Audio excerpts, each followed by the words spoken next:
வணக்கம் மிஷன். வணக்கம். விடுதலை 2 படம் பற்றி பேச போகிறோம். இந்த வருஷம் பெருசாக எதிர்பார்க்கப்பட்ட படம், கண்டென்ட்டாகவும் பொலிட்டிக்கலாகவும். ஒரு வெற்றிமாறன்கிற ஒரு பிராண்ட் இருக்குல்ல, ஒரு டேரக்டர் அவருக்கு கிரியேட் பண்ணியிருக்க பிராண்டு அப்படிங்கிறது. விடுதலை 1ஓட கேள்விகள் நிறைய இருந்துச்சு. என்ன இருக்க போது பார்ட் 2ல, அங்கே அந்த எதிர்பார்ப்புமே இருந்துச்சு. ஓவராலாக படத்தை பார்த்தாச்சு. உங்களுக்கு எப்படி இருந்துச்சு? எனக்கு ரொம்ப பிடிச்சிருந்தது படம். ஆக்சுவலி யூஷுவல் வெற்றிமாறன் படம் மாதிரி கூட இல்லைன்னு கூட சொல்லுவேன். எஸ், இல்லை, ஒரு வேற ஒரு பேட்டர்ன்ல ரொம்ப நிறுத்தி நிதானமாக பொறுமையான ஒரு ஸ்க்ரீன் பிளே ஒன்று பண்ணியிருக்காரு. அவருக்கான மொமெண்ட்ஸ் அங்கங்கே இருந்தால் கூட ஸ்க்ரீன் பிளேவாகவே வந்து ரொம்ப புதுசாக இருந்தது. ரொம்ப ஸ்லோவாக பரபரப்பாக அவங்களெல்லாம் கொண்டு போகணுங்கிற மாதிரியான. யூஸ்வலாகவே அவரோட ஸ்க்ரீன் பிளேல ஒரு ஸ்லோ இருக்கும். பட் இது வந்து ஒரு ஐடியாலஜியை நம்ம வந்து ஃபீட் பண்ண வேண்டியது இருக்கு. ஸோ அப்போ அதை நிறுத்தி நிதானமாக சொல்லணும், எளிமையாக சொல்லணும். வசனங்களை ரொம்ப ஹார்டாலாம் சொல்லிடக்கூடாது, எளிமையாக சொல்லணுங்கிறத புரிஞ்சுக்கிட்டு அதுக்கேற்ற மாதிரி ஒரு ஸ்க்ரீன் பிளே ஒன்று ரெடி பண்ணியிருக்காரு.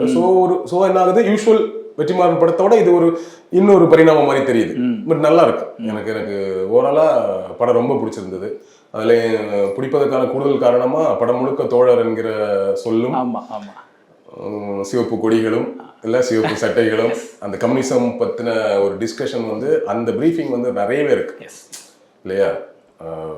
பெருமாள் வாத்தியார் கம்யூனிஸ்டா இருக்கும்போது அவர் பண்ண விஷயம் தான் படத்துல ரொம்ப டெப்தா இருக்கு இல்ல ஆக்சுவலி. ஸோ அதனால என்னவோ எனக்கு இன்னும் படம் ரொம்ப பிடிச்சிருந்தது.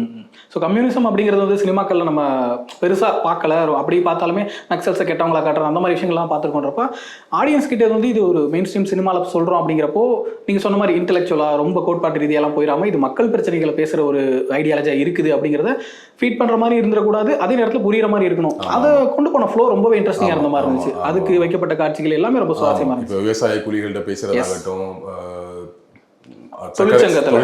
தொழிற்சங்கம் உருவாக்குவதற்கு எவ்வளவு பெரிய பிரயத்தனம் இருக்கு. அது அவ்வளவு ஈஸி கிடையாது. ஒரு தொழிற்சங்கம் உருவாது, ஒரு டைலாக் ஒண்ணு இருக்குல்ல, இங்க வந்து தொழிற்சங்கம் உருவானது, சண்டே லீவ் கிடைச்சது, 8 மணி நேரம் வேலை செஞ்சது, இல்ல சம்பள உயர்வு வந்து, இதுக்கு எல்லாமே உங்களை மாதிரி ஆட்கள் போராடினதான் காரணங்கிற ஒரு டைலாக் இருக்குல்ல. அதை வந்து ரொம்ப அதை சொல்ல நினைச்சிருக்காரு வெற்றிமாறன். அதை ரொம்ப தெளிவா சொல்ல நினைக்கிறதுனால விவசாயம் ஏரியாவும் சரி, தொழிற்சங்க ஏரியாவும், தட் மீன்ஸ் ஆலைகளில் வேலை செய்யக்கூடிய அந்த ஏரியாவுமே, அப்புறம் அடிப்படையில் இருக்கக்கூடிய சாதிய பிரச்சனைகள், வர்க்க விடுதலை, இது எல்லாத்தையுமே வந்து சொல்ல வேண்டியது இருக்கு. அதை சொல்றதுக்கு ஒரு பொறுமையான ஸ்கிரீன் பிளேயும் ஒரு நீளமான படமும், ஒரு கிட்டத்தட்ட 2 மணி நேரம் 50 நிமிஷம் இல்லையா. ஸோ நீளமான படமும் தேவைப்பட்டிருக்கு. ஸோ அதை ரொம்ப அழகா சொல்லியிருக்கிறார், ஸ்ட்ராங்காகவும் சொல்லியிருக்கிறார். ஸோ விஜய் சேதுபதி, சூரி, ஐடியாலஜிஸ், இந்த மாதிரி விஷயங்கள் எல்லாமே இருக்குது. பட் படத்தோட ஆரம்பத்திலே நமக்கு பெரிய சர்ப்ரைஸா கென்னோட கேரக்டர் இருந்துச்சு. அதோட இம்பாக்ட் பத்தி சொல்லுங்க. ஃபாலோவர்ஸ் கிட்ட சாரி சொல்லணும். ரிவ்யூவில் வந்து எல்லா பெர்ஃபார்மன்ஸ் பத்தி பேசும்போது நான் 2 பேரை மறந்துட்டேன். ஒன்று கென், இன்னொன்று நம்ம தமிழ் இயக்குனர் நடிகர் தமிழ், 2 பேரையும் மறந்துட்டேன். இப்போ நீங்கள் கென் கேட்டாலும் கென் கிட்டே தான் ஆரம்பிக்கிறேன். உண்மையே எதிர்பார்க்கல. இப்போ அசுரல்ல வந்திருந்தா கூட அது ஒரு பையன் என்ன பிஹேவ் பண்ணுவான்னு ஒன்று இருக்குல்ல, ரொம்ப அழுத்தமான கேரக்டரா இருந்தா கூட அது ஒரு பையன் தான். நமக்கு என்ன ஒரு பையன், அது ஒரு சிறுவனா தான் பார்த்தோம் கிட்டத்தட்ட. இல்ல இதுல அப்படி இல்ல. இதுல ஆக்சுவலி ஒரு நீங்க யோசிச்சு பாருங்க, வெற்றிமாறன் அந்த கேரக்டருக்கு இன்னும் கொஞ்சம் ஒரு பெரிய ஆர்டிஸ்டா கூட கொண்டு வந்திருக்கலாம் இல்லையா. ஒரு ஹீரோ மெட்டீரியலா இருக்கக்கூடிய ஒரு ஆர்டிஸ்டா, ஒரு உருவமா வயதுல கொஞ்சம் அதிக வயதுடைய நபரை கொண்டு வந்திருக்கலாம். அப்படி கொண்டு வராம ரொம்ப தைரியமா ஒரு சின்ன பையனை மாதிரி லுக் அண்ட் ஃபீலா ஒரு சின்ன பையன் மாதிரி இருக்கக்கூடிய கென்னை கொண்டு வந்து அவ்வளோ அவருக்கு ஃபைட் சீக்வன்ஸ் ஆகட்டும், வசனங்கள் ஆகட்டும், இல்ல எவ்வளோ எக்ஸ்பிரஷன் இருக்கு. அப்படி ஒரு காட்சியை அவ்வளோ பெரிய சீக்வன்ஸ் அவர்கிட்ட கொடுத்து, தட் மீன்ஸ் அதுதான் அந்த இது ஒட்டுமொத்த பிரச்சனைக்கான துவக்கமே அதுதான் அப்படிங்கிற மாதிரி அதுக்கு ஒரு பில்டப்பும் கொடுக்குறாங்க டைலாக் மூலியமா. இவ்வளவு விஷயத்துக்கான துவக்கமே அதுதான்ங்கிற மாதிரி கொடுத்து அந்த கேரக்டருக்கு என்ன நடிக்க வச்சு ஒரு சின்ன பையன் மாதிரியா நடிக்கிறாப்புல. அவ்வளவு அற்புதமான ஒரு நடிப்பு. எனக்கு ரொம்ப பிடிச்சிருந்தது கென்னோட நடிப்பு. நான் திரும்பவும் சாரி தான் சொல்லணும், நம்ம ரிவ்யூல அந்த ஃப்ளோல மறந்துட்டேன். எக்ஸ்ட்ரா நிறைய பண்ணியிருந்தேன், ரொம்ப பிடிச்சிருந்தது. அதே போல தமிழ் அவர்கள் நீங்க சொன்ன மாதிரி ஃபர்ஸ்ட் பார்ட்ல ஒரு இன்ட்ரெஸ்டிங்கான கேரக்டர் பண்ணியிருந்தாரு. இது ரொம்ப லேட்டரா வந்து படத்தை ஹோல்ட் பண்ற மாதிரியான ஒரு பயங்கரமான கேரக்டர். மிரட்டிட்டாருங்க அந்த லுக்லேயும். அது வந்து அந்த அதிகாரிகள்கிட்ட பேசுறதும் சரி, கிளைமேக்ஸ் அந்த போர்ஷன்ஸும் சரி, எஸ்பெஷலி கிளைமேக்ஸும் சரி, எதிர்பார்க்கவே இல்லை ஆக்சுவலி. ஒரு மாதிரி கடைசியா அவர் நடந்து வரும்போது நான் எதிர்பார்க்கிறேன், நான் ஏதோ ஒண்ணு நடக்க போகுதுன்னு. பட் அவரோட உருவமும் அவருடைய உடல் மொழியும் அவருடைய குரலும் வந்து பயங்கரமா ஹெல்ப் பண்ணுறாரு. எங்க ஜெய்பீம்ல அதுதான் நடந்துச்சு. அவர் நடிக்கும் பொழுது அதுதான் நடந்தது. அவருக்கு நான் அவரை பர்சனலா ஃபர்ஸ்ட் டைம் அவரை பார்த்து பேசும்போது சொன்னேன், சார் தமிழ்நாட்டுல நல்ல வில்லன்கள் இல்லை. நீங்க இப்ப இறங்கி நடிக்க ஆரம்பிச்சா ஒரு 10 வருஷம் நீங்க தான் சார் தமிழ்நாட்டோட மிகச்சிறந்த வில்லனா இருப்பீங்க. ஐயோ இல்ல சார், நான் வந்து டைரக்டர் தான், எனக்கு நடிக்கலாம் இன்ட்ரெஸ்ட் இல்லை, வெற்றிமாறன் அண்ணா வந்து பண்றாரு அப்படிங்கிற மாதிரி சொல்லிட்டு இருந்தாரு. அது பரவாயில்ல பண்ணிக்கோங்க, அதை இதை விட்டுறாதீங்க நான் சொல்லிட்டே இருந்தேன் அவர்கிட்ட. எப்போ பார்க்கும்போது சொல்லுவேன், எல்லா வாட்டி பார்க்கும்போது சொல்லுவேன். ஒரு மாதிரி மிரட்டிட்டார் அவரையும் நான் மிஸ் பண்ணிட்டேன். ஸோ இந்த 2 துவக்கமும் முடியும் அந்த படத்துல அவங்க 2 பேரையும் வந்து ஃப்ளோல மிஸ் பண்ண. நீங்க லென்த்தா இப்ப மற்ற கேரக்டர்ஸ் எல்லாம் இப்ப ராஜு மேனனோ நம்ம சேத்தன் அவர்களோட கேரக்டர்லாம் லென்த்தா இருக்கு, படம் முழுக்க வர்றாங்க. பட் இவங்களோட காட்சி நீளம் குறைவா இருந்தா கூட ரொம்ப இம்பாக்ட் தரக்கூடிய ஒரு கேரக்டரா இந்த 2 கேரக்டருமே இருக்கு.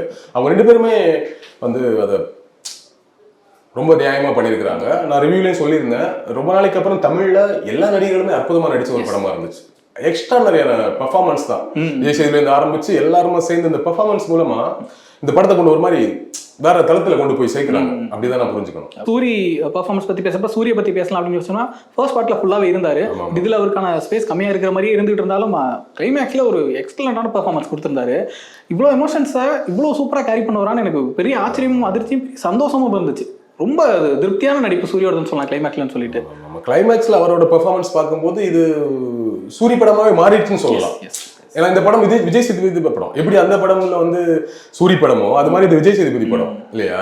இந்த விஜய் சேதுபதி படத்துல இவர் படம் முழுக்க டிராவல் ஆனா கூட இவருக்கான இம்பார்ட்டன்ஸ் ரொம்ப குறைவுதான் இல்லையா. ஏன்னா இந்த பெருமாள் வாத்தியார் யார் அப்படிங்கிறது அந்த கதையை நம்ம அதான் ட்ரைலர்லயும் புரிஞ்சுக்கிறோம். அப்ப அந்த காட்சிகள் அதிகமா வரும்போது குறைவாக தான் வராது. பட் கிளைமேக்ஸ்ல அவர் அந்த எஸ்பெஷலி அவர் அங்க பின்னாடி டயலாக் நடந்துட்டு இருக்கும் இவரோட ரியாக்ஷன் இருக்குல்ல, சின்ன சின்ன ரியாக்ஷன், மைனூட்டான ரியாக்ஷன், அது ஒரு பயங்கர கோபம் இருக்கு, ஒரு பெரிய பரிதவிப்பு இருக்கு. ஸ்பாயில் பண்ணிட முடியாது, அடுத்த டிஸ்கஷன்ல பேசலாம். ஒரு குறிப்பா தமிழ் ஒரு டயலாக சொல்லும்போது அப்படி எந்திரிச்சு பாப்பாரு தெரியுமா, ஏன் இது அப்படிங்கிற மாதிரி பாக்குறது, கிளைமேக்ஸ்ல அவர் அதுக்காக ரியாக்ட் பண்றதுன்னு சொல்லிட்டு ஒரு 5 நிமிஷம் இருக்குமா, 5 to 7 மினிட்ஸ் இருக்குன்னு நினைக்கிறேன் அந்த போர்ஷன். 10 மினிட்ஸே இருக்கும். நீங்க அதுல இந்த ஒரு 10 நிமிஷம் வந்து அந்த படத்தை அப்படி இது இந்த படத்துல நானும் ஹீரோ தான் அப்படிங்கிற மாதிரி வந்து அவர் நிரூபிக்கிறாரு. நானும் ஹீரோ தான், விஜய் சேதுபதியும் ஹீரோ தான், நானும் ஹீரோ தான் அந்த படத்துல அப்படிங்கிறத வந்து நிரூபிக்கிறாரு. எக்ஸ்ட்ரா நிறைய பெர்ஃபார்மன்ஸ், சூரியோட பெர்ஃபார்மன்ஸ் அவரை ஒன்றும் பண்ண முடியாது, அவர் மிகச்சிறந்த நடிகர் ஆகிட்டாரு. எனக்கு சந்தோஷம் என்னன்னா நீங்க ஸ்டார் ஆயிடலாங்க யார் வேணா நம்ம ஊர்ல. தட் மீன்ஸ் ரசிகர்கள் ஒத்துக்கிட்டாங்கன்னா. பட் ரசிகர்கள் ஒத்துக்கிட்டா மட்டும் நடிகர் ஆகிட முடியாது இல்ல, அதுக்கு நடிக்கணும், ரசிகர்கள் ஒத்துக்க முடியாது, நடிச்சாதான் அதை ஒத்துப்பாங்க. ஸ்டாருக்கு வேற என்ன தேவைப்படுது, அவங்களுக்கு திடீர்னு பிடிச்சி போது ஒருத்தர் ஸ்டார் ஆக்கிடுறாங்க, எந்த காரணமும் இல்லாம நம்ம நிறைய பேரை பெரிய ஸ்டார் ஆக்கியிருக்கிறோம். ஆனா நடிகர் ஆகிறதுக்கு இவங்க போடணும் உழைப்பு. அது எப்படி நம்ம மணிகண்டன் அவர்களை பத்தி பேசும்பொழுது அவருடைய வாழ்ந்த வாழ்க்கை பயணம் வந்து அவர் ஒரு நடிகரா அவருக்கு ஹெல்ப் பண்ற மாதிரி, சூரியோட வாழ்க்கையும் அப்படித்தான். சாதாரண சின்ன சின்ன இங்கிருந்தோ கிளம்பி வந்து சின்ன சின்ன வேலைகள்லாம் செஞ்சு, சமீபத்துல கூட ரவிக்குமார் படத்துல அசிஸ்டன்ட் இல்ல அது மாதிரி ஒர்க் பண்ண சொல்லி எலக்ட்ரிக்கல் சைடு ஒர்க் பண்ணேன்னு சொல்லும்போது அந்த வாழ்க்கையை பாருங்க, அந்த பயணம் வந்து ஒரு நடிகனை உருவாக்கிட்டு இருந்தாங்க. அதை விட வேற என்ன அனுபவம் ஒண்ணு இருக்குல்ல. ஸோ அவருடைய வாழ்க்கையை அவர் ஒரு பெரிய நடிகனா மாத்திருக்குன்னு சொல்லலாம். இனிமேல் நல்ல நல்ல பெர்ஃபார்மன்ஸ் அவர்கிட்ட இருந்து வரணும். எனக்கு இன்னும் அவர் ஒரு மாதிரி இவங்க இழுத்து ஒரு மாதிரி கமர்ஷியல் கொண்டு போயிடுவாங்களோ அப்படிங்கிற மாதிரி ஒரு பயம் இருந்துட்டே இருக்கு. அவர் காமெடியில் நடிச்சு ஃபினான்ஷியலி அவர் வந்து செட்டில் ஆகிட்டாரு, அவருக்கு போதும் அவருக்கு. ஸோ இன்னும் அவர் கமர்ஷியல் ஹீரோவா நடிச்சு தான் சம்பாதிக்கணுங்கிறதுலாம் இல்லை அப்படிங்கிற சூழல் இருக்கிறதுனால அவர் தைரியமா பெர்ஃபார்மன்ஸ் உண்டான படங்களே நிறைய பண்ணலாம். கொண்டுக்காளி மாதிரி இப்போ இந்த படம் மாதிரியே பண்ணணும் தான் என்னுடைய விருப்பம். பண்ணலாம், கமர்ஷியல் தேவைதான். அதை செகண்ட் ப்ரியாரிட்டி வச்சு ஃபர்ஸ்ட் ப்ரியாரிட்டி ஒரு பெர்ஃபார்மன்ஸ் படங்கள் பண்ணணுங்கிறது என்னோட ஆசை, ஒரு சினிமா ரசிகனா. நிச்சயமா அடுத்ததா பெரிய இம்பாக்ட் கொடுத்த கேரக்டர்னா சேத்தன் தான். ரொம்ப மிரட்டலான ஒரு கேரக்டர், நமக்கு சமீபத்துல ரொம்ப வெறுக்கக்கூடிய அருவருப்பா பார்க்கக்கூடிய ஒரு வில்லன் கேரக்டர்னே சொல்லலாம். ஃபர்ஸ்ட் பார்ட்லயே அப்படிதான் இருந்துச்சு. பட் இதுல இன்னும் அந்த கேரக்டரோட வேற ஷேட்ஸ் தெரிய வரும்போது அது இன்னுமே பல மடங்கு இன்க்ரீஸ் ஆன மாதிரி இருந்துச்சு அவரோட கேரக்டர். இளையராஜா சொன்னார்ல நிறைய சீனை தூக்கிட்டாங்க, ரொம்ப நல்லா நடிச்சு நிறைய சீனை தூக்கிட்டாரு. தூக்கியுமே எவ்வளவு அப்படி அப்ப தூக்கலன்னா இன்னும் எவ்வளவு இருந்திருக்கு, ஹீரோவை அவர் மாதிரி ஆயிருக்குன்னு நினைக்கிறேன் நான். ஐயோ என்னங்க அந்த மனுஷன் எப்படி நடிக்கிறாருங்கிற மாதிரி தான் இருந்துச்சு. அன்காம்ப்ரமைஸ்ட் கேரக்டர், வில்லன் கிடையாது அது, ஆக்சுவலி அன்காம்ப்ரமைஸ்ட் ஹியூமன் பீயிங். அது ஒரு வித்தியாசமான மனித ஜந்து கேரக்டர் இருக்காங்க ரியல் லைஃப்ல, அப்படி இருக்காங்க. எந்த பச்சாத்தாபமும் இல்லாம எவ்வளவு பெரிய தியாகங்களை ஆப்போசிட்ல இருக்க நிகழ்த்தினா கூட மனம் மாறாதவங்க இருக்கிறாங்க. இயற்கையில மனுஷன் அப்படித்தான். சினிமாக்கள்ல தான் நம்ம வந்து ஏதோ ஒரு கட்டத்துல மனம் மாறி அண்ணங்கிட்ட போய் மன்னிப்பு கேட்கறதுலாம் சினிமா தரம். இயற்கையில மனுஷன் அப்படிதான் இருக்கிறாங்க 99%. ஸோ அப்படி இருக்கும் பொழுது அது அப்படி ஒரு கேரக்டர் ஒரு மாதிரி நல்லா பண்ணியிருந்தாரு. அவ்வளோதான். எனக்கு என்னன்னா இந்த மாதிரி நம்ம வந்து நிஜமாவே பாருங்க, நீங்க இப்ப நாசர் அவர்கள் ஏஜ் ஆயிடுச்சு, குறைவான படங்கள் தான் நடிக்கிறாரு. சத்யராஜ் அவர்கள் வேற மாதிரி ஒரு ஸ்டைல் ஒன்று பண்ணிட்டு இருக்காரு.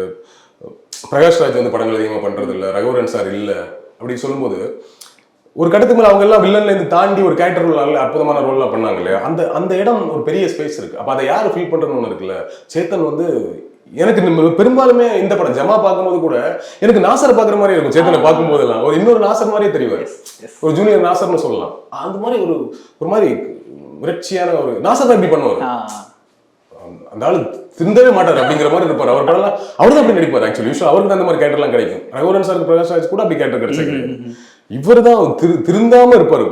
நம்ம ஊர்ல வில்லன் சொல்லும்போது நம்ம நேரா வந்து ரகுவரன் சார் பிரகாஷ் ராஜ் சார்னு போவோம். அவங்களாம் கிரேட் பெர்ஃபார்மன்ஸ் ஆக்டர்ஸா இருந்தா கூட நாசர் பண்ண கேரக்டர் எடுத்து பாருங்க, வேற வேற மாதிரியான கேரக்டர்ஸ் எல்லாம் பண்ணியிருக்காரு. முக்கியமான வில்லன் என்ன கேட்டா நம்பர் 1 நான் நாசர் சார் தான் வைப்பேன். அப்படி நான் வந்து இவரை பாக்குறேன். சேத்தனை பார்க்கும்போது எனக்கு ஒரு நாசர் சார் பெர்ஃபார்மன்ஸ் பாக்குற மாதிரியே இருக்கு. அருமையா பண்ணியிருக்காரு. இப்போ ஒரு பக்கம் வந்து கம்யூனிசம் ஐடியாலஜிஸ் மக்கள் போராட்டம் அந்த மாதிரி போயிட்டு இன்னொரு பக்கம் வந்து அந்த கவர்மெண்ட் ஃபங்க்ஷன் ஆகிற விதம், அந்த சிஸ்டம் அப்படிங்கிற விஷயத்த வந்து வெற்றிமாறன் அளவுக்கு யாராலையும் இவ்வளோ ரியலிஸ்டிக்காக காட்ட முடியுமான்னு தெரியல. ஒரு CM, chief secretary, police officers, government officers அவங்களாம் உட்காந்து பேசிட்டு இருக்குது. இதுக்கு நடுவில் ஒரு பொலிட்டிஷியன் மினிஸ்டர்னு வராங்க. இவங்கெல்லாம் என்ன மாதிரி பேசுவாங்க, எப்படி பிளான் பண்ணுவாங்க, என்ன மாதிரி விஷயங்கள் எப்படி எக்ஸிக்யூட் பண்ணுவாங்க, எந்த டைம்ல எப்படி யோசிப்பாங்க, ஃபேண்டாஸ்டிக்கா இருந்துச்சு. அது அவரோட கிரவுண்டுன்னு நினைக்கிறேன் வெற்றிமாறன். அது வந்துருச்சுன்னா அதில் பிரில்லியண்டா ஒன்று பண்ணிடுறாரு. அந்த ஏரியா ஒர்க் அவுட் ஆன விதம், அந்த ஏரியா ரொம்ப சூப்பரா ஒர்க் அவுட் ஆனதுக்கு மிக மிக முக்கியமான காரணம், எனக்கு இந்த படத்திலேயே விஜய் சேதுபதியை விட்டுருவோமே, அவர் ஹீரோங்கிறதால விட்டுருவோம். அதை தாண்டி மற்ற எவ்வளவு நல்ல பெர்ஃபார்மன்ஸ்ல எனக்கு ரொம்ப, இப்ப நான் சேத்தன் அவர்களை எவ்வளவு பேசுறேன், சூரிய அவர்களை பேசினா கூட எனக்கு ரொம்ப பிடிச்சி போன பெர்ஃபார்மன்ஸ், ரொம்ப ரசிச்ச பெர்ஃபார்மன்ஸ் ராஜீவ் மேனன் தான். மிரட்டிட்டாருங்க அவரு. இவர் ராஜா சார் சொன்னார்ல, இவர் யார் இவரு கேட்டேன்னு சொல்லிட்டு இவர் இப்படி நடிக்கிறாரு அப்படிங்கிற மாதிரி ராஜீவ் மேனன் கேமரா அவரா எப்படி நடிக்கிற அவருக்கு தோன்றிருக்குன்னா பாருங்க. உண்மையிலே ஆக்சுவலி அது ஆக்டிங்கே இல்லை. அவர் ஆக்ட் பண்ணவே இல்லை. ரொம்ப இயல்பா கூலா உட்காந்துட்டு அவர் அதை ஹேண்டில் பண்ற விதம் இருக்குல்ல.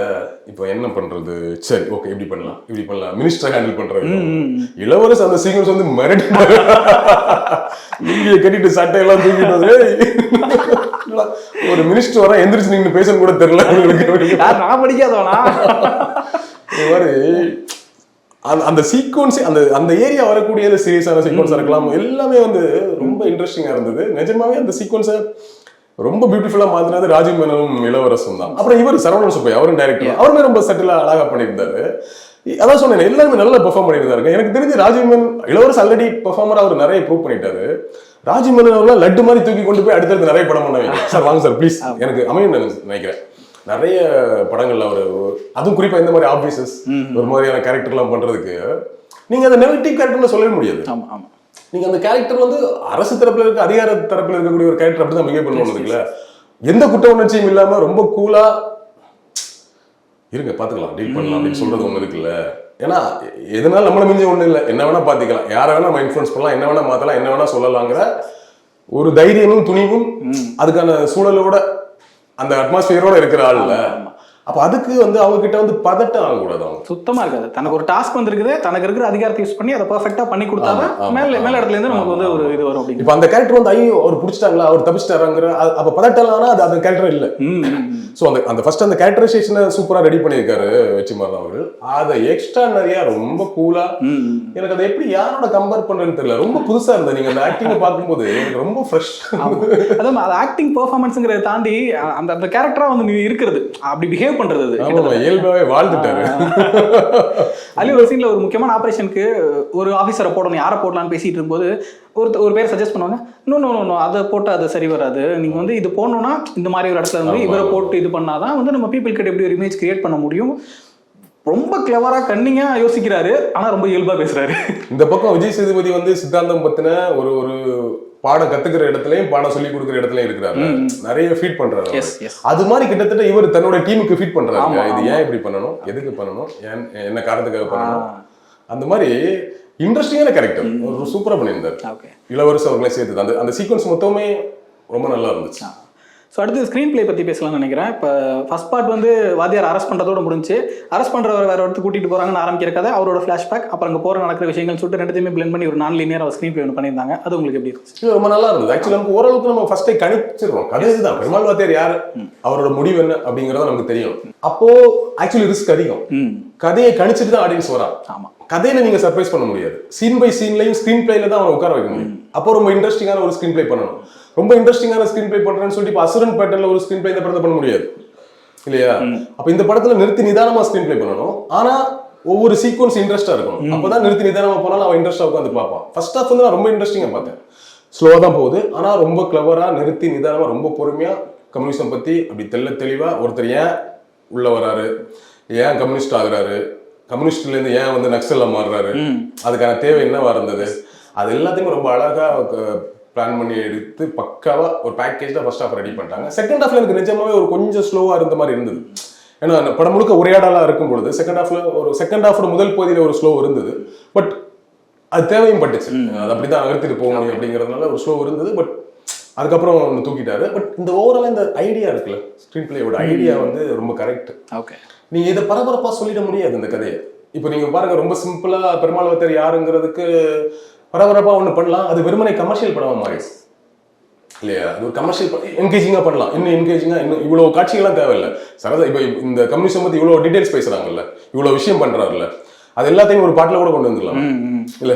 ஒரு பாட்டிலே கொண்டு வந்து நீங்க வந்து நிறைய ஆக்ஷன் காட்சிகளை வச்சு பரபரப்பா ஒண்ணு பண்ணிட்டு ஒரு 2.5 மணி நேரத்துல ஒரு பரபரப்பான படம் பண்ணிட முடியும். கமர்ஷியல் நல்லா இருக்கும், ஆனா சொல்ல வந்த விஷயம் போய் சேராது. சோ அப்ப அதுக்கு இப்படி ஒரு ஸ்கிரீன் பிளே தேவைப்படுங்கிறத புரிஞ்சுக்கிட்டு ஒன்னு அடிச்சிருக்காரு. தெளிவா தான் அடிச்சிருக்காரு. உனக்கு புரியணும், கொஞ்சம் ஃபீடிங் இருக்கதான் செய்யுது, கொஞ்சம் ஒரு பிரச்சார துணி இருக்கதான் செய்யுது. பட் தவிர்க்க முடியாது. ஆனா என்னன்னா, பிரச்சார துணி மேடையில பேசுற ஸ்டைல்ல இல்ல. விஜய் சேதுபதி சொல்லும் போது அவருடைய மொழியில அது ஒரு கதை சொல்ற மாதிரி இருக்கு. ஏன்னா எதுக்குன்னா அப்படின்னு அவர் சொல்றாரு எக்ஸ்பிளைன் பண்ணும்போது. குறிப்பா எனக்கு ஒரு காட்சி ரொம்ப பிடிச்சது. நம்ம ஊர்ல இந்த இடதுசாரி கட்சிகள் வலதுசாரின்னு சொல்றோம். இடதுசாரி ஏன் இடதுசாரி ஏன் வலதுசாரின்னு ஒன்று இருக்குல்ல, அதுக்கு அந்த வரலாறு நிறைய பேருக்கு தெரியாது. நம்ம கலாட்டால இருக்கும்போது நான் ஒரு வீடியோல அதை பேசுறேன், எப்படி பேர் வந்துச்சு. அந்த சின்ன கிஷோரோட இன்ட்ரோல சொல்லிட்டு இருப்பாரு, இடதுசாரி வலதுசாரி, இடது பக்கம் உட்கார்ந்தாங்க.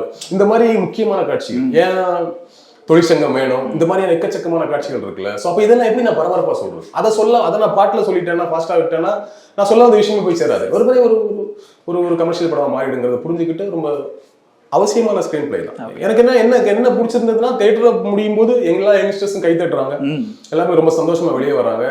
பப்ளிக் ரிவ்யூல எல்லாருமே படம் நல்லா இருக்கு, சூப்பரா இருக்குன்னு சொல்லிட்டு போகும்போது ஃபைன். அப்புறம் நமக்கு என்ன இருக்குல்ல, மைனஸ் சொல்றதுக்கு ஒண்ணு இல்லைங்கிற மாதிரி தான் எனக்கு தோணும். ஏன்னா எனக்கு படம் பார்க்கும்போது தோணுச்சு, அந்த கன்சர்ன் புரிஞ்சுது. இந்த ஆடியன்ஸுக்கு எந்த வகையிலும் புரியாம போயிடக்கூடாது, ஒரு பெரிய இன்டெலெக்சுவல் மனநிலையில பேசுற மாதிரி ஆயிடக்கூடாதுங்கிற கன்சர்ன்ல தான் அந்த ஒரு சின்ன ஃபீலிங் இருந்ததுன்னு நினைக்கிறேன். அது அந்த வகையில் அது ஓகே தான். இன்னொரு அடிஷன் வந்து மஞ்சு வாரியரோட கேரக்டர், அது காதலும் வீரமும் அப்படின்னு தான் டேக்லைனே போட்டிருந்தாங்க. ஸோ அந்த லவ் போர்ஷன்ஸ் அது எவ்வளவு தூரத்துக்கு படத்தை சப்போர்ட் பண்ணுது, நான் ஒரு உமன் ரெப்ரஸன்டேஷன் அப்படிங்கிறது ஐடியாலஜிலுமே வேணும் அப்படிங்கிற வகையில தான் அந்த கேரக்டர் ஆட் பண்ணியிருக்காங்கன்னு நினைக்கிறேன். அந்த போர்ஷன்ஸ் உங்களுக்கு எப்படி இருந்துச்சு? அவங்க கேரக்டர் ரொம்ப நல்லா இருந்தது. அவங்க யாரு, அவங்களோட பேக்ரவுண்ட் என்ன, அவங்களோட ஃபிளாஷ்பேக் என்ன, அவங்க ஏன் இந்த இப்படி ஒரு உருவத்துல இருக்கிறாங்க, அவங்க ஏன் இப்படியான கம்யூனிஸ்ட் செயல்பாடுகள்ல இருக்கிறாங்க, அவங்களுக்கு ஏன் விஜய் சேதுபதியை பிடிக்குது, எல்லாத்துக்கும் காரணமே அந்த ஐடியாலஜி தான். முன்னாடி நம்ம இந்த படத்தோட ட்ரெய்லர் பார்த்துட்டு பேசும்போது அந்த ஐடியாலஜி மூலம் வரக்கூடிய காதல் ஒரு அற்புதமான காதலா இருக்கும்னு சொல்லிருக்கேன் இல்லையா? அது சூப்பரா இருந்துச்சு. அந்த காதல் வந்து நமக்கு ரொம்ப அழகா புரியறதுக்கு ராஜா சார் உதவி பண்ணிருக்காங்க. மனசுல அந்த சாங் பாட்டெல்லாம் பயங்கர எமோஷனலா இருந்துச்சு. அவர் தடுமாறிட்டே இருக்காரு, பேச முடியாம என்ன சொல்றது எப்படி சொல்றதுன்னு கரெக்டா அந்த இடத்துல பாட ஆரம்பிச்சோன்னே மனசுல பாட்டு. செகண்ட் ஹாஃப்லயும் சரி, இந்த படம் ஒரு சீரியஸான படமா இருக்கும்போது ஏதோ ஒரு வகையில ரசிகனை ஒரு கூல் பண்ண வேண்டிய, சாந்தப்படுத்த வேண்டிய அவசியம் இருக்குல்ல. அதுக்கு ஃபர்ஸ்ட் ஹாஃப்ல மனசுலையும் செகண்ட் ஹாஃப்ல தினந்திரம் இந்த 2 பாடம் நம்மள வந்து கூல் அப்படின்னு ஒரு கூல் பண்ற வேலையை செய்யுது. நல்லா இருந்தது மஞ்சு வாரியோட கேரக்டர். அவங்களோட வசனங்கள் ரொம்ப நல்லா இருந்துச்சு. அவங்களோட நியாயம் இருக்குல்ல, அவங்க தரப்பு நியாயமும் அவங்க தரப்பு விளக்கமும் இருக்குல்ல. அவங்க தரப்பு விளக்கம் தான் அதுல ரொம்ப நியாயம் இருந்துச்சு. சும்மா மேம்போக்கா ஒரு லேடி ஃபீமேல் கேரக்டர் வேணுமே அப்படிங்கிற மாதிரி வைக்காம, ஆப்வியஸ் இந்த படத்துல அவங்களுக்கான இம்பார்ட்டன்ஸ் பாத்தீங்கன்னா இவ்வளவு இம்பார்ட்டன்ஸ் கொடுக்கறதே பெரிய விஷயம். இந்த படத்துல அது இல்லாம கூட பண்ணிட முடியும். பட் அவங்களுக்கு அவ்வளவு இம்பார்ட்டன்ஸ் கொடுத்து அவங்க கேரக்டர் அவங்களையும் ஒரு போராளியாக, கிட்டத்தட்ட ஒரு கம்யூனிஸ்டாக அவங்கள வந்து உருவாக்கிய விதம் ரொம்ப நல்லா இருந்தது. ரொம்ப கரெக்டான சாய்ஸ் மஞ்சு வாரியர். நான் விஜய் சேதுபதியோட உருவத்திற்கும் அந்த ஏஜ் கேட்டகரிக்கும் எல்லாத்துக்குமே செட் ஆகணும் இல்லையா? மிடில் ஏஜ்லயும் வராரு, யங்ஸ்டராகவும் வராரு, வயதானவரும் வராரு, எல்லா காலகட்டத்தையும் அவரோட டிராவல் பண்றாங்க அப்படிங்கும் பொழுது எப்படி விஜய் சேதுபதி அது கரெக்ட். இன்னொரு யங் ஆர்டிஸ்ட கொண்டு போனா வயசான கேட்ட வரும்போது ரொம்ப ரொம்ப உறுத்தலா இருக்கும். அல்லது ஒரு சீனியர் ஆர்டிஸ்ட கொண்டு வந்தோம்னா 60 வயசுக்கு மேல கேரக்டர், அப்போ ஒரு சீனியர் ஆர்டிஸ்ட் கொண்டு வந்தா உங்களுக்கு இந்த இது ரொம்ப உறுத்தலா இருக்கும்போது விஜய் சேதுபதி ரொம்ப கரெக்டா எப்படி பொருந்துறாரோ அது மாதிரி பொருத்தம் ஒரு ஆள் வேணுமோ மஞ்சு வாரியர் ரொம்ப பெர்ஃபெக்டான சாய்ஸா இருந்துச்சு.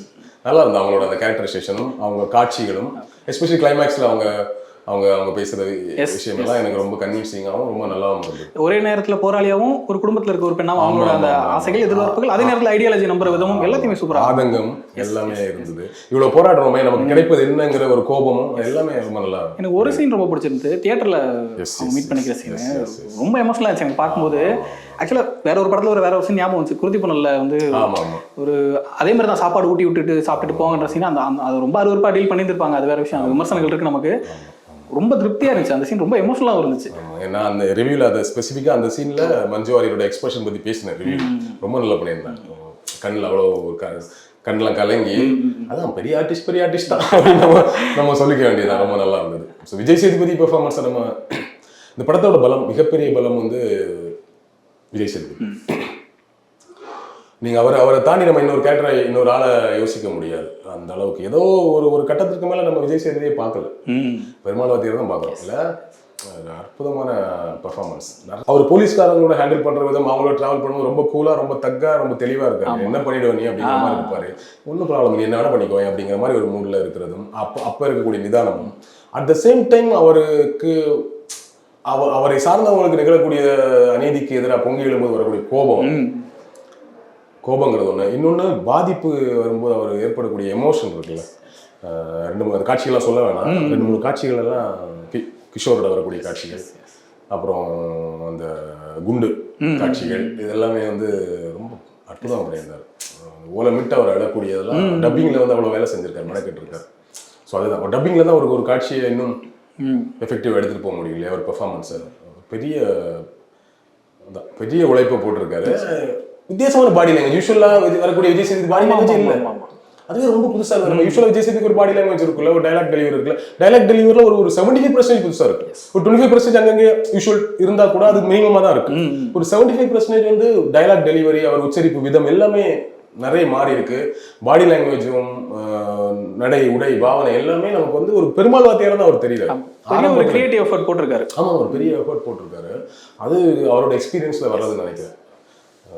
ஹீரோவா அவர் வந்து வில்லனா நடிச்சாதான் ஓடும், ஹீரோவா நடிச்சா ஓடாது அப்படின்னு சொல்லக்கூடிய காலகட்டம் இருந்துச்சு. மகாராஜா அதெல்லாம் எப்படி தகர்த்து, அது மாதிரி விடுதலை, எஸ் நான் ஹீரோ தான் அப்படிங்கிறத திரும்பவும் ப்ரூவ் பண்ற மாதிரியான ஒரு படம். ஹீரோனா சும்மா குத்துப்பாட்டுக்கு ஆடிட்டு போற ஹீரோ கிடையாது, நான் பெர்ஃபார்மரே அப்படின்னு சொல்லக்கூடியது இருக்குல்ல. ரொம்ப அதுதான் முக்கியம். எல்லாம் யார் வேணா டான்ஸ் ஆடலாம், பாட்டு பாடலாம்ல. ஸோ இவர் ஒரு பெர்ஃபார்மராக வந்து இந்த படத்தில் ஒரு மாதிரி மிரட்டி இருக்கிறாரு. கண்டிப்பாக இந்த படத்தை வந்து வெற்றிமாறன் என்ன நினைச்சாரோ அதை இன்னும் ஒரு படி மேலே ஆடியன்ஸ் கிட்ட கொண்டு போய் சேர்க்கிற வேலையை விஜய் சேதுபதி பண்ணியிருக்காரு. மாற்றுக்கிறதே கிடையாது. இந்த படத்துக்கு மிகப்பெரிய ப்ளஸ், இந்த படத்தை தாங்கி நிற்பதே அவர் தான். நிச்சயமா. கொஞ்சம் முன்னாடி சாங்ஸ் பத்தி பேசுனீங்க. பொறுத்தது போதும் அந்த பாட்டோட பிளேஸ்மெண்ட், அதுக்கப்புறம் ராஜஸ்வரோட பிஜிஎம் பத்தி பேசலாம்னு நினைக்கிறேன். எனக்கு 2-3 முக்கியமான சீக்வன்ஸ், அந்த கென்னோட சீக்வன்ஸா இருக்கட்டும், அந்த மாதிரியான அதுக்கு ஈக்குவலான ஆக்ஷன் சீக்வன்ஸ் வர இடங்கள்லாம் பிரிச்சிருக்காருன்ற மாதிரி இருந்துச்சு. மறுபடியும் அந்த பொறுத்தது போதும் சாங்கோட பிளேஸ்மெண்ட்டும் சரி, அதுவுமே சூப்பரா இருந்துச்சு. பேக்ரவுண்ட் மியூசிக் ரொம்ப வித்தியாசமா இருந்தது. என்னன்னா நீங்க ரெண்டு பண்ணியிருந்தாரு. அவர் ஃபிளாஷ்பேக் காட்சிகளுக்கு வேற மாதிரி பண்ணியிருந்தாரு, கரண்ட் லைஃப் நடக்கிறதுக்கு வேற மாதிரி பண்றாரு. அதுல கொஞ்சம் பழமையும் இருக்கு. பழமையான பழைய மியூசிக் மாதிரி அடிக்கல, அதுல ஒரு பழமை இருக்கு, ஆனா அதுல ஒரு பெரிய ஒரு வைபோட பண்ணியிருக்காரு. இதுல வேற ஒரு ரெண்டு டைப்பா பண்ணியிருக்காரு நினைக்கிறேன். இன்னொன்று வந்து யூஸ்வலா நம்ம இப்போ ஒரு 5-6 வருஷங்களா வேற ஒரு பேக்ரவுண்ட் மியூசிக் பழகிருக்கு. அதுவும் பெரிய ஸ்டார்ஸ் நடிக்கக்கூடிய படங்கள், இந்த மாதிரி ஃபைட் சீக்வன்ஸ், வன்முறை காட்சி வரக்கூடிய அடிச்சு வாசிச்சு பயங்கரமா ஒரு தீம் மியூசிக்கை போட்டு ஒன்றும் இல்லாத காட்சி ஒரு பில்டப்ல ஸ்லோ மோஷன் நடக்க விட்டு தெரிவிக்க விட்டு ஒன்று பண்றாங்க, சத்தமே கேட்காத அளவுக்கு ஒன்று வாசிச்சு நம்ம அந்த மாதிரி ஒன்று பழகிட்டோம். வெளியே வரும்போது ஒரு சின்ன பையன், அவனுக்கு ஒரு 20 வயசு இருக்கு, அவன் வந்து என்ன பேக்ரவுண்ட் மியூசிக்னா குறை சொன்னதை பார்த்தேன். அதனாலதான் நான் இதை சொல்றேன். அவனை போன்றவர்களுக்காக இதை புரிஞ்சுக்கணுங்கிறத சொல்றேன், அவங்கள குறைய சொல்லல. இந்த படம் நடக்கக்கூடிய காலகட்டம் ஒண்ணு இல்லையா, இன்னைக்கு இல்ல, 2024 நடக்கிற கதை இல்லை. அப்ப அந்த காலகட்டத்துக்கு ஒரு மியூசிக் போடணும் ஒன்று இருக்கு. இன்னொன்னு யூஸ்வலா எல்லாரும் போடுற மாதிரி பேக்ரவுண்ட் மியூசிக் அடிச்சு வாசிச்சு நொறுக்கி போடுறதுக்கு இது எல்லா படம் மாதிரியான படம் இல்லை. இது யூஸ்வல் படம் இல்லை. எனக்கு பேக்ரவுண்ட் படம் ஓடிட்டு இருக்கும்போது நான் பேக்ரவுண்ட் மியூசிக்கை கவனிக்கிறேன், வேற மாதிரி இருக்கே, இன்னைக்கு இருக்க மாதிரி இல்லையே, வேற மாதிரி இருக்கு, இது ஆடியன்ஸ் எப்படி புரிஞ்சுப்பாங்க அப்படின்னு நான் யோசிக்கிறேன். அப்படி யோசிக்கும் போது எனக்கு ஒண்ணு புரியுது, இது படமே வேற மாதிரியான படம். ஏன் இதுக்கு நான் வேற ஒண்ணுதான் பண்ணணும், இதுக்கு நான் வந்து எல்லாரும் வாசிக்கிற மாதிரி நான் வாசிக்கணும். அவர் யங்ஸ்டரா இருக்கும் போதே எல்லாரும் வாசிக்கிற மாதிரி வாசிக்கல, அப்ப இப்ப வாசிச்சிருவாரா இருக்குல்ல. உண்மையிலே அவரோட அந்த பேக்ரவுண்ட் மியூசிக், அந்த இன்டர்வல் போர்ஷன்ல அந்த சாங்கை யூஸ் பண்ண பொறுத்தது போது பொங்கிடும் போது பாட்டா கேட்கும்போது ஏதோ சுமாரான பாட்டு மாதிரி ஏதோ ஒரு என்ன சொல்றது, ஓகே அப்படி ஒன்று பண்ணியிருக்காரு மாதிரி தோணுச்சு. ஆனா அங்க பார்க்கும்போது அப்படி வேற மாதிரி ஒரு இம்பாக்ட் கிரியேட் ஆகுது. படத்துக்கு எப்படி இவ்வளவு ஆர்டிஸ்ட் இருக்கும்போது அதுக்கு மேல விஜய் சேதுபதி அந்த படத்தை தாங்குறாரோ, இவ்வளவு டெக்னிக்கல் கேமரா ஒர்க் கிராண்டா இருக்கு, எடிட்டிங் ஒர்க் ஒன்று ஒரு நிதானமா ஒரு எடிட்டிங் ஒர்க், ஒரு டிஃப்ரெண்ட் பேட்டர்ன்ல ஒரு எடிட்டிங் ஒர்க் நடந்திருக்கு. பட் டெக்னிக்கலா இவர் வந்திருக்கிறார். இந்த பக்கம் விஜய் சேதுபதி எப்படியோ நம்ம டெக்னிக்கல் சைடு ராஜா சார் வந்து 2 பேரும் சேர்ந்து வெற்றிமாறனுக்கு அப்படி வந்து 2 கை மாதிரி இருந்திருக்காங்க. அவ்வளவுதான், நீ நினைக்கிற ஃபீலை கொண்டு போய் சேர்த்துறோங்கிற மாதிரி ராஜா சார் சொல்லியிருப்பாரு நினைக்கிறேன். ஒன்றும் ப்ராப்ளம் இல்லை, பாத்துக்கிறேன். ஆடியன்ஸ் புரிஞ்சுக்கணும், எல்லா படத்துக்கும் அடிச்சு வாசிச்சு வைப் பண்றது இல்ல. பேக்ரவுண்ட் மியூசிக் கூட படம் ஒண்ணு கேட்கும். படம் சொல்லக்கூடிய நிறுத்தி நிதானமா சொல்லக்கூடிய விஷயத்த எந்த வகையிலும் டிஸ்டர்ப். நீங்க இந்த தொழிற்சங்கத்துல உட்காந்து பேசிட்டு இருப்பாரு, தொழிலாளர்கள் ஏன் ஒன்றுபடணும், ஏன் சங்கம் தேவைன்னு பேசிட்டு இருப்பாரு. பின்னாடி ஒரு பேக்ரவுண்ட் மியூசிக் போயிட்டு இருக்கும், டக்குன்னு ஸ்டாப் பண்ணுவாரு. அந்த வசனம் முடியும் போது அதுக்கு ஒரு கன்க்ளூஷன் வரும்ல, ஒரு நீளமான வசனம் பேசிட்டு ஃபினிஷிங் ஒரு கன்க்ளூஷன் வரும்ல, அந்த கன்க்ளூஷன் ஒரு சைலண்ட் விட்டுறாரு. அப்ப அது நமக்கு தெளிவா வந்து கேக்குது. அதுதான் ராஜா சார். அந்த ரிதம் இருந்தாதான் அது ஒரு காட்சியா முடியும். ஆமா, அந்த தெளிவா வந்து அடிக்கிறாரு. அது ஒரு பெண்ணோட காட்சிகள்லாம் என்ன பேக்ரவுண்ட் மியூசிக், இன்டர்வல் போர்ஷன்ஸ், கிஷோரோட அந்த சீக்வன்ஸ் இருக்கு, அந்த சீக்வன்ஸுக்கெல்லாம் வந்து பயங்கரமா ஒரு பெரிய அவ்வளவுதான். இனிமேல் சென்சேஷன் டைரக்டர்ஸ்லாம் அந்த பக்கம் போக வேண்டியதுதான். வேற மாதிரி ஒரு பிஜிஎம், ஏன்னா வேற மாதிரி ஒரு இறைச்சலுக்கு பழகிட்டோம். சரி, நல்லா தான் இருக்கு படமா பார்க்கும், அந்த இறைச்சலும் நல்லா இருக்கு, ஒரு மாதிரி வைப்பை கிரியேட் பண்ணுதுன்னா அந்த படத்துக்கு அவங்க பண்ணட்டும்.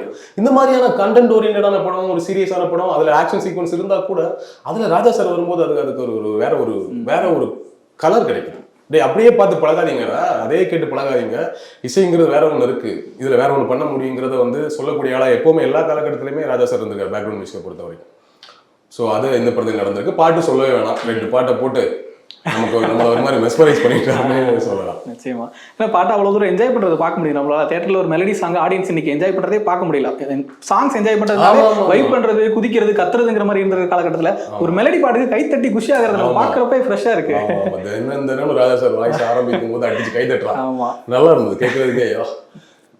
அப்படி ரசிச்சு பாக்குறான், அப்படி கூலா உட்காந்து அவனை வந்து சாந்தப்படுத்துற அந்த பாட்டை அவன் ரசிக்கிறான். அப்ப அவனுக்கு எல்லா மனதிற்கும் அந்த சாந்தமும் அந்த அமைதியும் அந்த தாலாட்டும் தேவைப்படுது. அதுக்கு ராஜா சார் மட்டும்தான் இருக்கிறாரு. ஸோ உங்களுக்கு வேற வழியே இல்லை, ராஜா சொல்ற மாதிரி உங்களுக்கு வேற வழியே இல்லை, நீ யாரா இருந்தாலும் என் பாட்டை கேட்டுதான் ஆகணும் அப்படிங்கிற மாதிரி இருக்கிறது உண்மைன்னு ப்ரூவ் பண்ணிட்டே இருக்கிறார் தொடர்ச்சியா. ஸோ ஃபைனலாக வந்து இன்னைக்கு சினிமா இருக்க காலகட்டத்தில் பேன் இண்டியன் ஃபிலிம்ஸ்னு சொல்லிட்டு பெருசாக கலெக்ட் பண்ணக்கூடிய படங்கள் வந்து ஒன்று மசாலா குப்பைகளாக இருக்குது, இல்லைனா பொலிட்டிக்கலி தப்பான படங்களாக இருக்குது. சூழலில் விடுதலை எந்த அளவுக்கு அவசியமான படம்னு நினைக்கிறீங்க? இல்லை, இப்போ விடுதலையோட மெசேஜ் அதுதான். இங்கே எல்லா காலகட்டத்திலையும் அரசும் அதிகாரம் அரசுன்னு நம்ம சொல்ல வேண்டாம், எல்லாமே வந்து அதிகார வர்க்கம்னு வச்சுக்கலாம். இப்போ அதிகார வர்க்கம் ஒரு வேலையை செய்யும். நம்ம ஊரை பொறுத்த எஸ்பெஷலி நம்ம ஊரில் எவ்வளோ நல்ல விஷயங்கள் நடந்திருக்கு. இங்கே இருக்கக்கூடிய அரசமைப்பு, நம்ம இருக்கக்கூடிய இங்கே ஆட்சியாளர்கள் எல்லாம் சேர்ந்து எல்லா வகையிலையும் நம்மளை வந்து மேலே கொண்டு செல்வதற்கான வேலைகள் நடந்திருக்கு. அதோட ரிசல்ட் தான் இப்போ நம்ம அனுபவிக்கிறோம் இல்லையா? But at the same time இங்கே வந்து ஒரு எல்லா காலகட்டத்திலும் இஷ்யூஸும் இருந்திருக்கு. ஸ்டில் சில இஷ்யூஸ் வந்து கண்டினியூ ஆகிட்டே இருக்கு, அல்லது புதுசா இஷ்யூஸ் வந்துட்டு இருக்கும்போது அதற்காக போராடுகிற போராளிகளும் வருவாங்க. அந்த போராளிகள்ல நியாயமான போராளிகளும் உண்டு, ஏதோ ஒரு கட்டத்தில் தடுமாறி கொள்கையை விட்டுட்டு போயிட்டு காம்ப்ரமைஸ் ஆகிட்டு வேணும்னு ஒரு கைண்ட் ஆஃப் போராளிகளும் இருக்கிறாங்க. பட் எப்படி இருந்தாலும் போராடுகிற எல்லாருமே தீவிரவாதிகளாக அப்படின்னு சொல்லக்கூடிய ஒரு காலகட்டம் இருக்கு. அப்போ ஒரு நபரை சுட்டுக் கொள்றாங்க, ஒரு போராளியை கொலை பண்றாங்க, ஒரு போராளியை தீவிரவாதின்னு சொல்றாங்க அப்படின்னா அதிகாரம் என்ன சொல்லுதோ அதான் நம்ம கேட்க வேண்டியது இருக்கு, செய்திகள் என்ன வருதோ அதான் நம்ம கேட்க வேண்டியதா இருக்கு. பட் அது இல்ல உண்மை என்ன அப்படிங்கிறத இது வரைக்கும் இங்க யாரும் சொன்னதே கிடையாது. ஸோ குறிப்பா இப்போ அதுவும் 80s காலகட்டத்தில் இங்க இருக்கக்கூடிய போராளிகள் எல்லாருமே நக்சல் சொல்லக்கூடிய ஒன்று இருந்தது. ஆபியஸ்லி நக்சல் அமைப்புகளாகவும் இருந்தாங்கன்னா கூட அவங்க தரப்பு நியாயம் சொல்லப்படவே இல்லை. அவங்க ஏன் ஆயுதத்தை கையில் எடுக்க வேண்டிய சூழல் உருவாச்சுன்னு சொல்லப்படவே இல்லை இல்லையா? அப்போ அதை பேசுற ஒரு படமா இது இருந்திருக்கு இல்லையா? இப்போ குறிப்பா நம்ம இந்த ட்ரெய்லர் பார்த்துட்டு இது வந்து நம்ம அப்பு பாலனோட கலிபெருமாள் கதைன்னு சொன்னாங்க. கலிபெருமாள் கதை மாதிரி இல்லையா, நிறைய கமிஷன் வந்ததுனால இது அப்பு பாலன் அவங்களோட இன்ஸ்பயர் ஆன கதையா இருக்கும்னு தோணுச்சு. பட் இது பார்க்கும்போது ஆப்வியஸ்லி கலிபெருமாளோட கதை தான். வெற்றிமாறனோட பெரிய பிளஸ் அதுதான், ஒரு ரியல் ஸ்டோரி எடுத்துட்டு அவர் கொஞ்சம் சேர்ப்பார்ல, அவர் சில விஷயங்களை சேர்ப்பாரு, சில விஷயங்கள் தவிர்ப்பாரு. அது ரொம்ப பெரிய பியூட்டியை கொடுத்துரு அந்த படத்துக்கு. அது மாதிரி இந்த படத்துலையும் நிறைய விஷயங்களை சேர்த்திருக்கிறாரு, நிறைய விஷயங்களை தவிர்த்து இருக்கிறாரு. ஸோ அப்படி ஒரு கலிபெருமாளோட கதையை எடுத்துட்டு அதுக்குள்ள அவருக்கு நம்ம வேற யாரையும் இல்லாம தொடர்புபடுத்தி பார்க்கக்கூடிய மாதிரியான விஷயங்கள் எல்லாம் உள்ள கொண்டு வந்து அவர் ஒன்று பண்ணியிருக்கிறாருல. ஸோ இந்த மாதிரி இது கலிபெருமாள் பத்தி மட்டுமே நம்ம தெரிஞ்சுக்கிற ஒரு படமா மட்டுமே நான் அதை பார்க்கல. இது இங்க நிறைய பேர் இருந்திருக்காங்க, அதுல ஒரு நபர் கலிபெருமாள், அப்புபாலன் இருந்திருக்காங்க, இந்த மாதிரி நிறைய தோழர்கள் இருந்திருக்காங்க, நிறைய போராளிகள் இருந்திருக்காங்க. அப்ப அவங்களுக்கு எல்லாம் ஒரு கதை இருக்குல்ல, அப்ப அந்த கதையை நீங்க புரிஞ்சுக்கணும் இல்ல, அந்த கதை என்னன்னு தெரிஞ்சுக்கணுங்கிறத சொல்ற படமா தான் இந்த படத்தை நான் பாக்குறேன். அந்த வகையில் இது ரொம்ப முக்கியமான படம். இன்னொன்று இங்க இங்க இங்க ஒவ்வொரு போராட்டம் மூலமாக தொழிற்சங்கங்கள் மூலமாக போராளிகள் மூலமாக இங்க நடந்த சேஞ்சஸ் ஒண்ணு இருக்குல்ல, எப்படி அரசின் மூலமா எப்படி நம்ம இங்க ஆண்ட கட்சிகள் மூலமா எவ்வளவு நல்ல நல்ல சேஞ்சஸ் வந்துச்சோ அது மாதிரி போராடியவர்களால ஏகப்பட்ட சேஞ்சஸ் வந்திருக்கு. போராட்டத்தின் அழுத்தம் காரணமாக அரசு கொண்டு வந்த சேஞ்சஸ் அல்லது போராட்டத்தின் கோரிக்கை காரணமாக அரசு கொண்டு வந்த மாற்றங்கள் இரண்டுமே சேர்ந்து தான் இங்க நடந்திருக்கு. அரசு மட்டுமே பண்ணுச்சுன்னு சொல்லிட முடியாது, போராட்டக்காரர்கள் மட்டுமே அல்லது இந்த அமைப்புகள் மட்டுமே பண்ணுச்சுன்னு சொல்லிட முடியாது. ரெண்டு பேருமே சேர்ந்து நிறைய விஷயங்கள், ரெண்டு பேராலே நிறைய விஷயம் நடந்திருக்கு இல்லையா? ஸோ அப்போ அதெல்லாம் பேசணும்ல. ஸோ இப்படி பல விஷயங்களை பேசக்கூடிய படமா இருக்கும்பொழுது நம்ம இந்த படத்தை ஆப்வியஸ்லி பார்த்துடணும் தானே. ஓகே, இப்படிலாம் இருக்குதா, இப்படி ஒரு ஆங்கிள் பார்க்கணுமா? இப்போ ஒரு ஒரு ஒரு ஒரு ஒரு பெரிய கோர சம்பவம் நடக்குது, அதுக்கு ரொம்ப எளிமையா கொண்டு ஒரு அமைப்பு மேலே பழிய தூக்கி போட்டுருவோம். உண்மையில அவங்க தான் அதை செஞ்சாங்களா அப்படிங்கிற கொஸ்டின் மார்க் இருக்குல்ல, அந்த மாதிரி கொஸ்டின் மார்க்லாம் எழுப்பக்கூடிய படமா இருக்கும். அப்போ அந்த மாதிரி கொஸ்டின் நமக்கு வரணும், கேள்விகள் வரணும்னா இந்த படத்தை பார்க்கணும் அப்படிங்கிறது தான் என்னோட ரிக்வஸ்ட். ஸோ படத்துலேயே ஒரு டைலாக் வருது இல்லை, இப்போ சாரிங்கய்யா எனக்கு தெரியல அப்படின்னா என்னை பற்றி தெரிஞ்சுக்காம உங்களை எல்லாம் வச்சிருக்கிறது தான் இந்த அமைப்போட வேலை அப்படின்னு சொல்லிட்டு அந்த ஒரு டைலாக இருக்கட்டும். இன்னொன்று அவங்களோட கதையெல்லாம் வரலாறு எழுதிட்டு போயிடுறாங்க, நம்ம கதை நம்ம வரலாறு கதையாக கூட எழுத மாட்டாங்க அப்படின்னு சொல்லிட்டு சொல்லப்படாத, பேசப்படாத, தெரிவிக்கப்படாத விஷயங்கள் எல்லாம் பேசுறதுக்காக தான் இந்த படம் அவசியமான படம். ஸோ அப்படி பார்க்கும்போது இது ஒரு பேன் இண்டியா மூவியாக போகிற பட்சத்தில் இப்படியான கதைகள்லாம் போய் சேரணும்னு நினைக்கிறேன். உங்க கேள்வி அதுவாக தான் இருந்தது. ஸோ அப்போ இந்த மாதிரியான கண்டென்ட் தான் இது ஒரு ஒரு தமிழ்நாட்டுக்கான கண்டென்ட் மட்டுமே இல்லை, இது உலகம் முழுக்க இருக்கக்கூடிய கான்செப்ட் தான். அதிகார தரப்பு மக்களுக்காக போராடுகிற தரப்புங்கிறது உலகம் முழுக்க எல்லா நாடுகள்லையும் இருக்குல்ல. அப்போ இது கண்டிப்பா ஒரு யூனிவர்சல் தாட் இருக்கக்கூடிய ஒரு மூவி தான். ஸோ இந்த மாதிரி படங்கள் பேன் இண்டியா படங்களாக போகும்போது வேற மாதிரி ஒரு ஃபீலிங்ஸ் கிடைக்கும். வெறுமனை சங்கி படங்களும் ஆன்மீகத்தை வேறு வழியில் போதிக்கக்கூடிய, ஆன்மீகம்னா ஆன்மீகம் தவறு இல்லை, உன்னை திணிக்கிறது ஒன்று இருக்குல்ல, அந்த மாதிரி திணிக்கிற விஷயங்களை, ஒரு தவறான பாலிடிக்ஸை திணிக்கிற விஷயங்களை, தவறான பரப்புரைய விஷயங்களை எல்லாம் பேன் இண்டியா படமாக்கி, அதை மூட நம்பிக்கைகளை விதைக்கிற படங்களை பேன் இண்டியா படமாக்கி ஓட வைக்கக்கூடிய காலகட்டத்தில் இந்த மாதிரியான படங்கள் பேன் இண்டியா படமாக மாறும்பொழுது ஒரு பெரிய மாற்றம் உருவாகும்னு நினைக்கிறேன். இப்போ இப்படியான படத்தை எடுத்து நம்ம இந்தியா முழுக்க ரிலீஸ் பண்ண முடியுமே அப்படிங்கிற ஒரு வாய்ப்பு உருவாகும்னு நினைக்கிறேன். ஸோ எப்படி பார்த்தாலும் இந்த படம் ரொம்ப முக்கியமான படம். கண்டிப்பா இது இன்னைக்கு நம்ம பேசுறோம், இது வந்ததுக்கு அப்புறம் இதுக்குள்ள இப்ப கம்யூனிசம் பத்தி பேசும்போது அதுல எதை தவற விட்டாங்க, எதை பேசியிருக்கணும், இதுல ஒரு சின்ன முரண் இருக்கு. இப்ப கலிபெருமாள் அவரோட லைஃப்ல நடந்த விஷயங்கள் என்ன, அப்புபாலன் அவர்கள், இந்த மாதிரி ஏகப்பட்ட டிஸ்கஷன் வரும். அந்த டிஸ்கஷன் வரும்போது நம்ம அடுத்தடுத்து பேசலாம், முதல் நாளைக்கு வந்து எல்லாத்தையும் பேசிட முடியாது.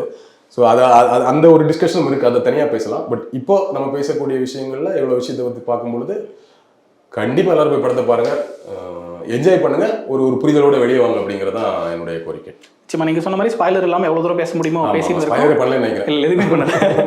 சோ நெக்ஸ்ட் வீக்ல இது இன்னும் கொஞ்சம் டீடைல்டா ஸ்பாயிலர் அலர்ட் போட்டு ஒரு டீடைல் டிஸ்கஷன் பண்ணலாம்னு நினைக்கிறேன். நேரத்துக்கு நன்றி. தேங்க்யூ.